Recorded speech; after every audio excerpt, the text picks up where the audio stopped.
You will never be successful in driving change if you don't apply those three principles.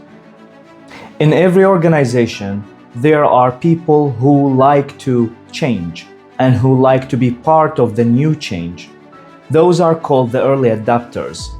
Those are the people that you should be focusing on when you start your change journey in the organization. The interesting thing about those early adapters is that they are between 13 and 18% of your organization or your team. When you get those 13 to 18% of your organization or your team with you on board, you will have a much easier time getting the rest of the team on board with you throughout the change journey. Without the early adapters, the resistance and the friction will be much higher. The only way to get those early adapters to adapt to the new change is by starting with the why, which will lead us to the second thing that we should talk about here. So the second principle to drive a successful change is always start with the why. If your people don't understand why you are changing, they will have a hard time accepting it. So you need to start with the why.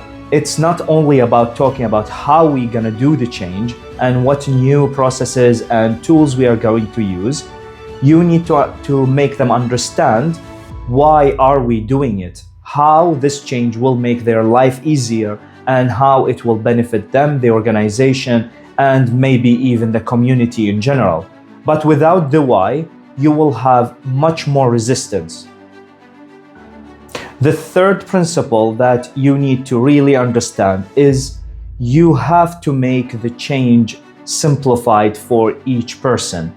So the idea is not to drop a big bomb on the whole organization and tell them we have to do this gigantic change without understanding how it will affect each person in the organization. The best way to do a change is to simplify the part that will affect each person and try to teach that to that person, or try to clarify it for them to understand what is going to change and make it easier for them to accept it. So what are the principles that helped you during your change journey? Share it with us.